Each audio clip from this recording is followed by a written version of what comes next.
My wife hasn't worn a bikini for 6 years and probably never will again. She says she's too old, which makes me sad. She's a beautiful woman with gray in her hair. Sorry. Fucking hell, I'm sorry. Oh, it's beautiful. Do you want to take a break? No, it's okay. Are you sure? Yeah. Hi guys, welcome back to the channel. Today we are talking about The Substance yet again. Now, I reviewed The Substance already on this channel. It was a quick spoiler run through and quick analysis, a 20-minute video. And this was after I was lucky enough to see an early screening. So I was trying to be sort of ahead of the curve with that one. You know, I did pump that out pretty quickly. I've sat on the film since then. I've also seen it again. And it was like seeing a new movie, you know, like there was just so much going on. And I already loved it the first time, but on rewatch, there was so much interesting stuff to explore. So this video is a post-game discussion, all right? If you have not seen the movie, leave this video, all right? I'm not going to hold your hand through the plot. I'm just going to get into my thoughts, things I picked up on, deeper analysis, push back on some criticism I've heard of the movie, some takes I agree with, some takes I disagree with. We're just going to have a really long, in-depth chat and analysis about this movie. Also, this video isn't going to be interested in doing a bunch of milquetoast takes. I watched another video on YouTube where people were explaining that like, oh, Harvey is portrayed as gross, and the irony in that is even though he's the one who is uglier than Demi Moore, she's the one that feels the pressure to change. Like, I assume everyone at home watching this video is, you know, capable of putting things like that together. So what we're going to do in this video is really get into the weeds of what I think this movie is trying to say, interesting things that jumped out, and just things I really appreciated and how this kind of impacted me. So first off, I've seen a few comments on my video and just a general discourse around, well, why would Demi Moore take The Substance? There's nothing in it for her. And I don't want to be too harsh to these people, but this feels like a complete misread of the movie. First off, on a literal textual level, right? She only knows that by taking the substance, she gets to be a younger version of herself. She gets to experience the world through a younger version of herself. That's how it's pitched to her in that initial video. They're not outlining a bunch of potential side effects. It sounds like an awesome deal. That is why one of the top letterbox reviews is going to be real. I would take the substance. Yes, it has horrible side effects when it is abused, but she doesn't know that. And, you know, given the situation she's in, given the pressure she's feeling from the world around her, from society around her, and the conversation she just overheard with Harvey in the bathroom, I think it's very clear why she initially takes the substance. And for a good chunk of the initial run of the movie, it is clear that the consciousness is jumping from body to body rather than being split, at least in the first chunk of the movie. You know, you can see that Demi Moore is just sitting around counting down the days to live her life through Sue again. You know, she's sitting there and she's like, you know, why would I do anything as Elizabeth Sparkles when I can just sit here, sit on the couch and become Sue again? I'll just wait that out. You know, that is why initially she tries the substance. That's why she gets addicted to the substance, because it is such a breath of fresh air to see the world through Sue's eyes. Now, even if you disagree with me that the consciousness is literally bouncing from one body to the other, even if you go with the read that they are actually split people, I think it is very clear that they share memories. You know, this is shown through us by the fact that they have dreams of what the other one is doing and weird memories of what the other one is doing and lie on the other one's behalf. So to me, it is just an addiction thing. It's an allegory for addiction to bettering yourself. You know, the way in real life celebrities get addicted to plastic surgery that to everyone else clearly makes them look worse and takes away from their natural beauty and is kind of a horrifying thing to witness. But for them, it's this thing of, I can always improve. I can always improve. It's the same reason in a notorious study, male bodybuilders said they would be willing to take steroids to get their perfect body, even if it meant they only lived to like 60 or 50. Here are a few examples. Aziz Shavershian, he died at the age of 22 in 2011 to a heart attack. Rich Piana died at age 46 in 2017 after collapsing at his home and falling into a coma. Dallas McCarver died at age 26 in 2017 from sudden cardiac arrest. Mariola Sabanovich Suarez died at age 43 in 2019 to a heart attack. This is a substantiated thing in real life. People will self-sabotage this hard. Next, I noticed how isolated Elizabeth's life really is, and I think people don't touch on this enough online. I think the fact that really the only person she interacts with who sees her for who she is, sees her beauty, and remembers her as a person rather than just what she represents physically is that guy from, I believe, high school or college who seems genuinely into her as a person. Aside from that, though, she literally goes missing for weeks on end and no one seems to check on her. There seems to be no sense of family looking for her or friends that miss her. It's absolutely heartbreaking. I think the isolation is captured just so instinctively well in this movie. It's really well done. And it reincorporates the message that in this world, the only thing she has is her body and her looks. That's her last line of currency, and even that is fading. She used to be an Oscar-winning actress, and I love how the cracking of the Hollywood star at the start of the movie, the way the Hollywood star deteriorates, basically represents that as her body ages and cracks and deteriorates, her star power goes down until now she's a Pilates instructor that's going to get fired from that job because her looks aren't enough even then. Also, circling back to why would she take the substance, or why would she keep taking the substance? The buy-in for the substance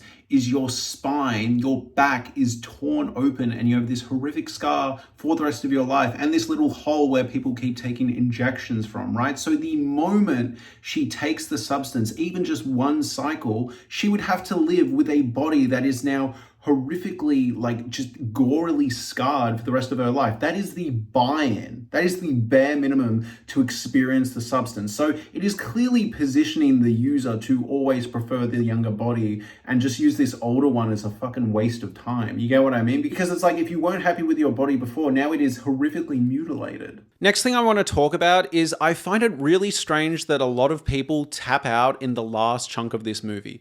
To me, if you can get behind a different version of someone being born and bursting out of their spine and that initial body being able to function again, I don't know why you can't by the end of this movie. You know, the fact that Sue Elizabeth turns into this like amalgamation of the two, this like giant walking tumor, it really strikes me as weird that this is where people tap out. Like, the last 30 minutes makes the movie, in my opinion. The last 30 minutes when they are clearly one again, even if you want to make the argument that they did actually split for a good chunk of this movie, the fact that at the end they're working as a team, this thing that was born from Sue's body chooses to put on Elizabeth's like photo over its face, and the fact that they are sitting there on stage going, I'm Elizabeth, I'm Elizabeth. It's tragic, it's harrowing, it's sad, it's so effective. And I do not think the movie jumps the shark at all. Maybe you could make the argument that the blood spraying goes a little too long, but I think the gore serves a massive purpose. And the director has said this in interviews, that the gore is meant to be this like visceral embodiment of the horror that women feel as they realize that as they get older, their self-worth starts to leave. And it's meant to represent the ugliness in that self-hatred, in that fear of what the world kind of sees you as. And I think it does an excellent job. And the horror in itself, the gore in itself, is just incredibly entertaining to watch. As much as I think this film is really harrowing and sad and powerful and effective, it's also at times hilarious and captivating. I don't think I've been in a film for quite some time in a theater, especially on this second watch, where the whole audience is just absolutely transfixed on what they're seeing. For a lot of cinema goers, they have never seen anything like this. This level of gore with like mainstream actors on a big budget across the country on big screens, it's great. And it's really effective for what it's going for. And you know what? I like the contrast that when she is clearly at her objectively most horrifying, right? That is when she learns self-acceptance, because this thing that she's turned into, this like walking amalgamation of tumors and faces and gore, right, and viscera, is her at her most comfortable, because in a way it's Elizabeth letting go of any conventional beauty standards. You know, clearly this monster tumor she turns into is not going to be putting out thirst traps. It's not conventionally attractive, and for her it represents this moment of release. And I even love that they take this metaphor further when the body explodes and there's this sense of freedom when Elizabeth's face kind of detaches and walks over to the Hollywood star to die. It's so poetic and beautiful and tragic. I think this movie is just so good. I love that every single time you think it's done its biggest move, it's done its biggest thing, it just knows to like jump it even further. And I think the kind of like closing section where she turns into this tumor monster, into the blood spray, into exploding, into the face is just such an effective, exciting sequence. And yeah, I really can't buy that people are willing to put up with the spinal birthing but can't handle the end of this movie. That feels bizarre to me. Like, these body horror kind of futuristic elements were set up from the start. Also, I didn't mention in my initial review, but I love the lore of the substance. Like, I love how it looks. I love the packaging. I love the design. It's also visually striking. It feels futuristic. I can't get a good read on when this movie is set, but it doesn't feel like it's currently set in our time. It feels like it was set 10, 20 years ago, but I might be wrong. But this stuff feels directly out of the future. It feels like kind of Kanye's aesthetic he was using for his shoes and his interior design. It's incredibly fascinating compared to the rest of the world. And circling back to the body horror, I think it does a really good job of showing, you know, these beauty standards we conform to start feeling like against nature. You know, it feels like a crime against nature, the fact that we are always trying to look like our 18-year-old selves. It's pretty insane. And you see this in the real world. I'm not going to call out celebrities by name because that feels cruel, but I'm sure someone comes to mind, right? These BBLs and the obsession with Ozempic we have, and even like males who go on these mass amounts of steroids and are dropping dead like flies at the age of 55 and 60, just to get a look that most people think just feels against the body's natural process. I think the gore and the viscera in this movie is meant to represent that. It's meant to visualize that, but also, again, meant to visualize the horror that people feel internally trying to meet these standards. It's incredibly effective. Also, just for some supplementary material, I know Ryan Murphy is seen as a problematic creator, but the show Nip Tuck is like obsessed with these ideas. It was a show from like 10, 15 years ago that followed two plastic surgeons, two sexy plastic surgeons, and a lot of episodes would center around different clients who wanted these extreme body modifications, and it would take a serious effect on their mental health. Tell me what you don't like about yourself. But one of my favorite episodes, and the reason I bring this show up, there's an episode where a client who wants some plastic surgery done and some liposuction done, you know, is put under, right? They breathe in the gas that like knocks you out for a procedure. But unfortunately, for some reason, even though their body is still, their brain is still mentally checked in.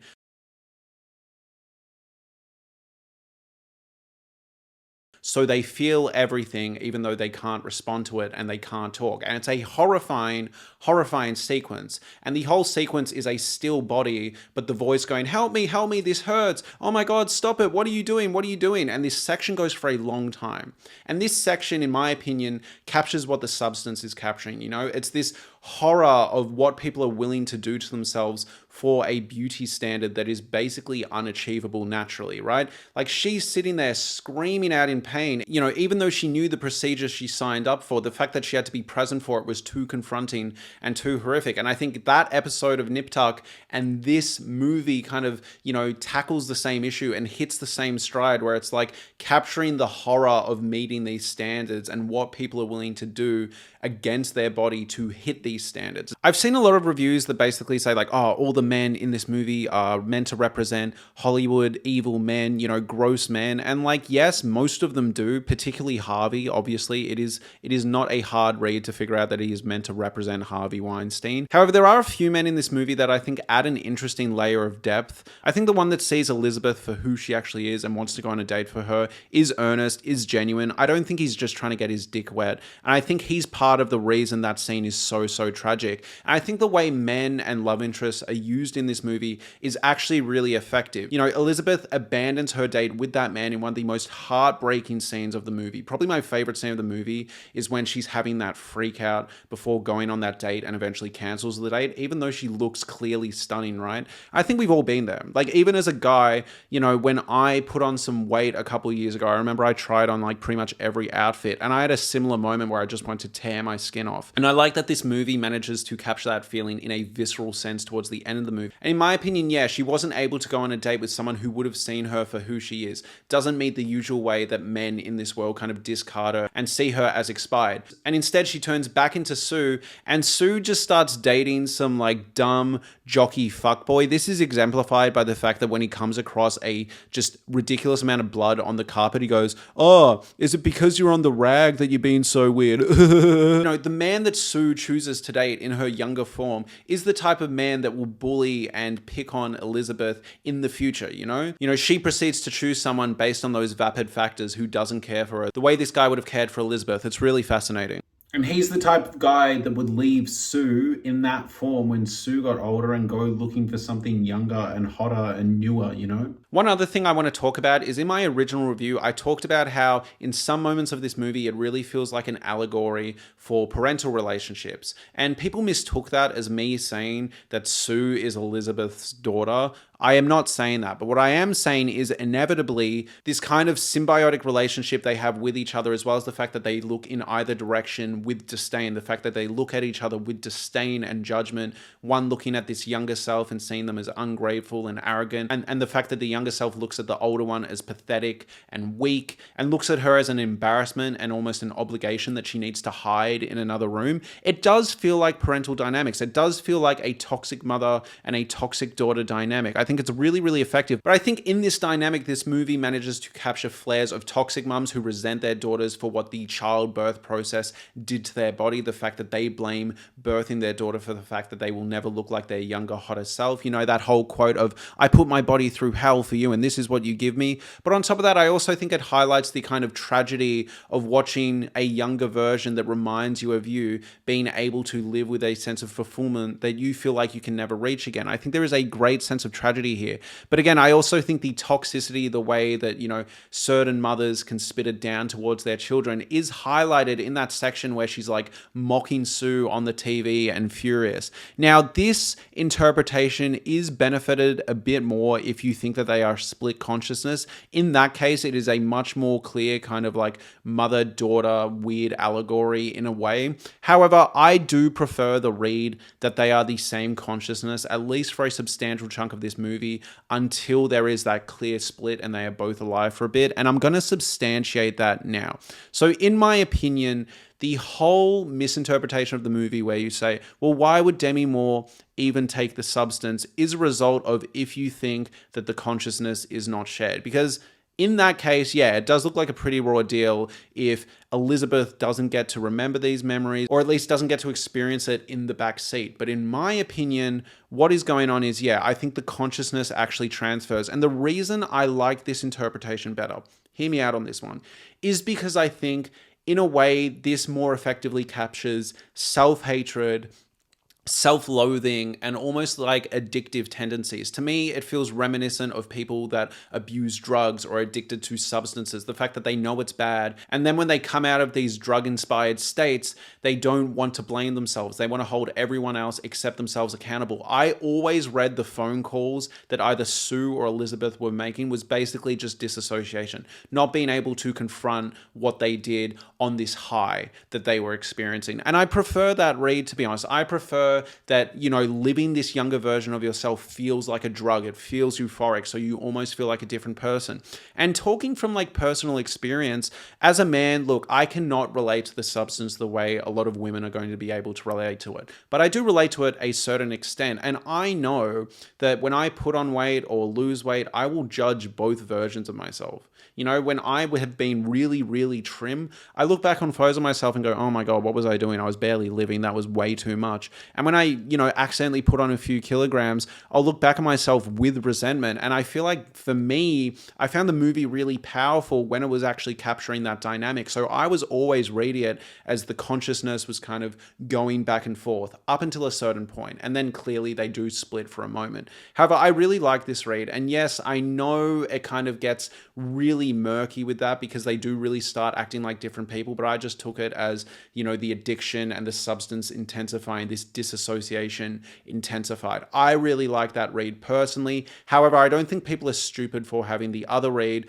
I do just think it makes the premise a bit more clunky, in my opinion, with the fact that, like, yeah, Elizabeth, Demi Moore, is clearly not getting that much out of it. So I like the idea that she was just counting down the days to get to see the world through Sue's eyes again. At the very least, they do have their memories. I like that it feels like Elizabeth is lying on Sue's behalf when she makes the calls to the substance company. And I also like how vague they are. I think all of that is really, really interesting and really interesting to explore. Now, again, you can make the argument that they basically share memories. When they wake up, they remember everything the other one did. So it's essentially the same, right? It's like you just kind of like took a second to catch up. And that reading works too. However, I think it is kind of inferring that there is a level of shared consciousness with those dreams. You know, one of them is having a dream about the other one. And I always looked at it as this weird thing of the body is kind of a asleep and on life support, but the consciousness is what kind of wakes up Sue. That is how I prefer to read the movie. I know people disagree. Like, I do know people disagree, but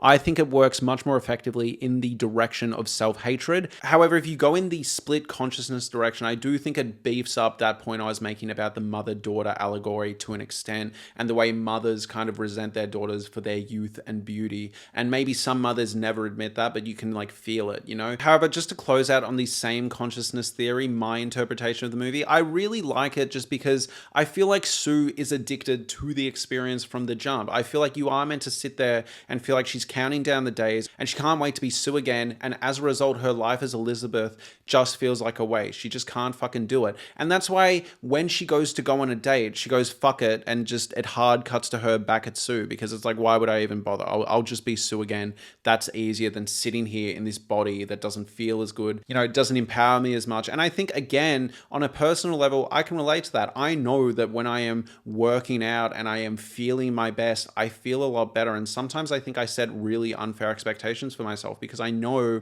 if I take a day off from running or going to the gym, I just feel guilty. Like I beat myself up all day. And you can see the toxic side effects of trying to be healthy and trying to be beautiful. These things do take their toll. The last point I'll make about the same consciousness thing is there are two key moments where one of the other versions is going to kind of kill themselves or abuse themselves, and the line "you are one" flashes up. This is a motif that is consistently drilled into the audience, and this movie is not subtle. I feel like the movie is consistently telling you that to say that they are the same person, even if they refuse to believe it. I think you, similar to Elizabeth, are meant to kind of feel this confused state of, no, we can't be the same person. And for me, I always felt like they weren't. They were just in denial. And I like that when one of them goes to kill the other one, in both situations with the termination liquid or in front of the mirror with Sue and Elizabeth, the voiceover either says "you are one" or "you are one" flashes up on the screen. I think it really wants you to remember that throughout the movie. Even if you disagree with me, I think that's totally valid. I think the split person thing is completely valid and beefs up the movie in another direction. And it does seem to be fairly split online. All right, so now I just want to talk about a few things I noticed on my rewatch, things that jumped out to me, and some general analysis, some rapid fire stuff. So first off, I saw a comment on my first video where someone was talking about this theory that like the whole world is the substance and like this company is trying to take over the world. And I thought it was a bit of a reach. I thought clearly this movie was using science fiction concepts just to tell a story, right? I don't think you were meant to be sitting there and questioning how the substance works, what the company is doing. However, to credit this guy, on rewatch, I do feel like I noticed a few things that made the world feel a bit more expansive if you're paying attention. I feel like you're only really going to notice this stuff on rewatch. So let's talk about it. The first one is there is a section where Elizabeth goes back to the box, back to get the 503. I think it's to get the termination kit. And she actually hears the sound of what sounds like the monster we see at the end of the movie. You hear this thing in the background going like, and I don't think that was like a premonition of what is to come. I think it genuinely feels like maybe in another room, there is another substance creature that has gone wrong for abusing this product. It's a little thing. If you go see the movie again, keep your ear out for it, but I definitely noticed it. Now, it could just be the soundtrack. Like maybe I just misinterpreted it, but it looked like she kind of looked around and noticed something. Next, I need any nurses or any medical care professionals to debunk this if I'm sounding crazy. But I noticed on rewatch, right, there's this scene with the beautiful doctor that kind of hangs around afterwards and checks her spine and then gives her the substance. And I felt like on rewatch, knowing where the movie went, knowing what the substance does, knowing how Sue is kind of born out of Elizabeth's spine, it almost seemed like he was checking for something, like he was checking for compatibility. I really need someone to let me know, can you sense someone's heartbeat through their spine? Because if not, what it feels like it's communicating is this idea that, you know, certain people that have experienced enough self-loathing have this little thing ready to go and the substance just gets it out of them. And I found that really, really interesting. I don't know if this is a reach or not, but it genuinely felt like on rewatch, what it was communicating was the doctor saw something in her, whether you want to say this is like metaphorical or literal, and did a series of checks and went, I think if we give her the substance, she is compatible with this. this. We're going to give it to her. That's what it read like to me. Very, very interesting. And then in that case, it almost feels like, is there some like greater scheme that they always are banking on the younger version to take over and let the older version die? And that's this like society of beautiful, beautiful people. And I know this might sound like a reach. Like I'm hearing myself going, this clearly isn't the point of the movie. But to substantiate this further, in the scene where she goes to the diner and there's that old version of the doctor, right, who's complaining about the younger version abusing him, the woman that serves Elizabeth, serves Demi Moore, also gives off this like beautiful person vibe, like gives off the vibe that they are a substance young version.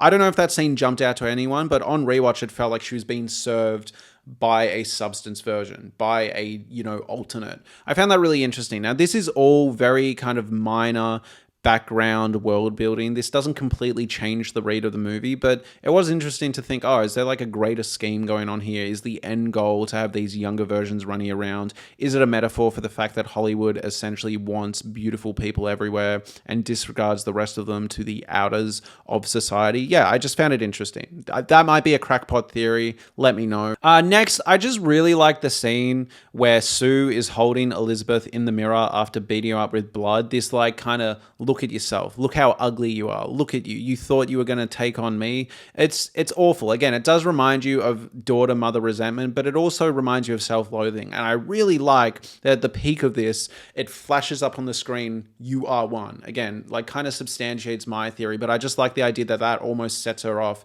and she demolishes her. It's like, I can't believe I came from you. I can't believe I am you. I want you gone. And I do like that by the end of the movie, even if you disagree with me about the consciousness and you go the other direction, at the end of the movie, they are clearly working together as a team, or it's just Elizabeth again, but it is the one remaining entity. And I really like that it comes back to being Elizabeth, and Elizabeth crawls onto the star. That's why I feel like the whole movie, it is just different versions of Elizabeth. She's riding the high of being in a young body, and she gets more arrogant, she gets more bratty inherently, and then kind of snaps back to her former self when she goes into her older body. And I do think this is like substantiated in real life. I don't know about you guys. I don't know if you've gone on any like transformations, weight loss in either direction, but I know for me, depending on how I am treating myself, what I am eating, how I am looking, like I will feel like a different person. 100%. I am so much nicer to people when I am feeling good about myself. And I think this movie captures that feeling really well. I also think this movie just so effectively captures the idea of kind of your fear of aging or longing to be a different beauty standard. I think it just absolutely knocks it out of the park. Next, I wish the chicken scene was real. Not the chicken scene itself where she pulls the drumstick out of the belly button. That's obviously a dream sequence and kind of like jumps the shark. So I'm glad it was a dream sequence. However, the scene where she is like being examined, like her ass is on screen and all these men are like enhance, zoom. It works great as a comic punchline, a commentary on the way like women are objectified clearly. But I absolutely just love the kind of horror of someone seeing a flaw and like zooming in for everyone to watch. Like I love that it's a spectacle for everyone. To me, this was one of the best scenes of the movie. Like everyone's seen there being like, oh, what is that? What is that? There is like a surreal sense of horror in that section. You know, I don't know about you guys, but like, can you imagine if like the one thing you were insecure about was blown up on screen? I think it was a really,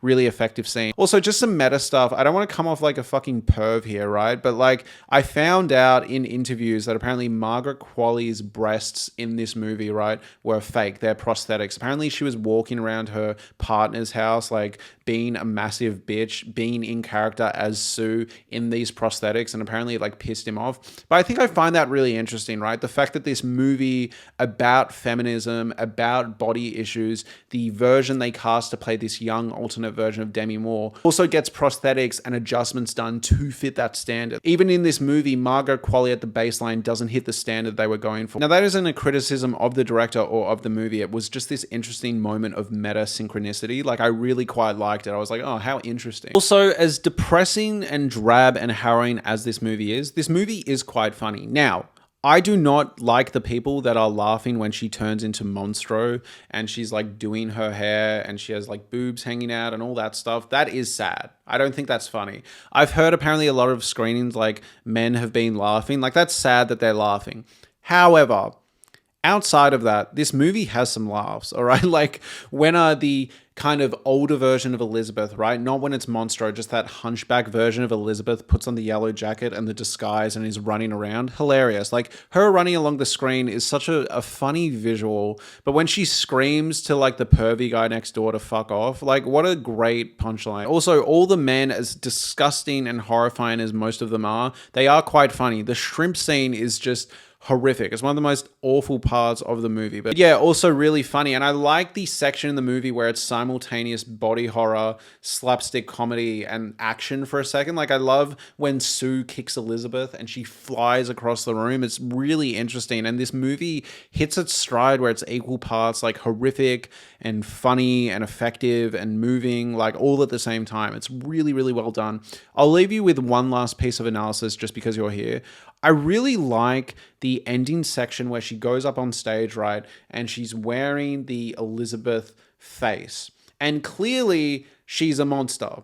All right? The disguise is not doing anything, but I kind of like this punchline that she gets let in at the start. Like they open the door to her and go, oh yeah, that way. You know, she manages to walk past all these models onto the stage where she has this big lump of gore and humors and faces, and no one says anything. Like, yes, obviously they're a bit like, oh, what's going on? She's not really doing anything. She looks a bit different. But no one says anything. And initially, I didn't really get what made the audience turn on her. I might have just seen it too late and missed it. But what makes them turn on her is her giving birth to a boob. And then the boob falls on the floor and then they lose it. And now you could argue this is just like a silly punchline to get the ball rolling. But to me, it almost felt like what I was saying was Hollywood is willing to objectify women and ogle women all the time, but like public nudity and freeing the nipple is like too much for them. That has been a consistent piece of discourse for a while now. And I think it was like kind of very interesting and insightful that like popping out the boob was the thing that threw the audience. Clearly it's a monster on stage, but it's a covered up monster, right? And the reveal of a boob, the reveal of a nipple, the freeing of a nipple sets off the crowd, and that like leads to our ending where they like kill the monster and like turn against it. I don't know, maybe that's a reach. Like that might be a reach. I was hearing myself here and it sounds like a bit of a reach. Nah, fuck that. I'm actually editing and I kind of like the sounds of that. Also, it's an interesting commentary on like the fact that like, oh, you know, we're looking at this monster and we're not going to kill it yet. We're not super horrified yet. We're just confused. But when the boob pops out, it's almost like offensive. It's like, oh, why would you show us something that we only see as sexual that we don't want to ogle at? You know, we don't see you as a sexual object and that's all we see boobs as. We're going to kill you now. Like, do you get what I'm saying? Like, I just found it interesting. Now, all of this might be overthinking it. But to me, it felt like it was almost making a statement of like, oh, the audacity to present us something that should be sexual, but we can't engage with it that way. But maybe, yeah, whatever. Anyways, thank you so much for watching. I really appreciate it. I know this was like a lot, so I really appreciate it if you got to the end of the video. Please let me know what you'd like me to talk about next. Otherwise, have a lovely day. Thank you so much for watching. Please subscribe, whatever. Goodbye.